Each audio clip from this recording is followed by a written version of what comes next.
So yan, nakakuha tayo ng perfect order check lane blister pack. Tingnan natin kung meron. May hit ba sa loose pouch? So yan, open natin. No? So nakuha natin 429. Sila nakakuha ng Moltres na Team Rocket. Tayo, wala tayo nakuha. Ito lang. So check muna natin. Ngayon tayo nakakuha ng ganito. May coin pa ni Snorlax.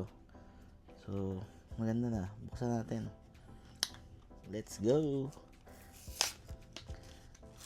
Ganyan ba magbukas niyan? Wawasakin lang agad. Kaso baka masira pala yung promo, no?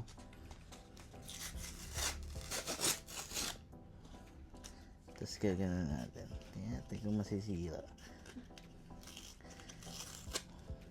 Kunin mo natin to.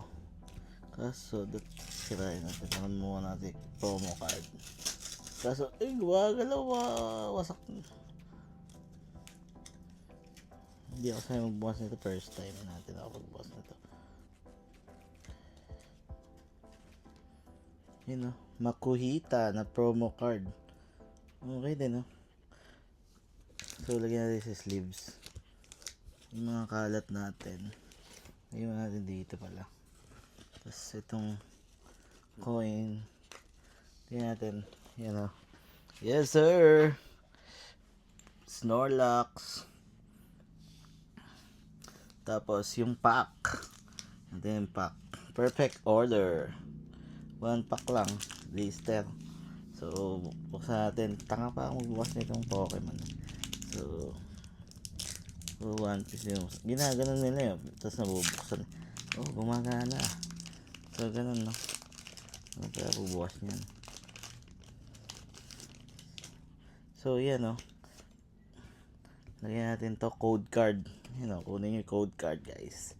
Tapos, ito energy to, no? Kung may white agad yung hit, joke lang. May hit ba? Tingnan natin basic energy. Howlucha, Spoopa, 4Pro, Tyrant, Turtonator, Shaymin, Lumious Gallet, Energy Search. Tumapon, guys! Volcanion, tas si Londors. So, no hit. Pero meron naman tayo nito. Okay na yan.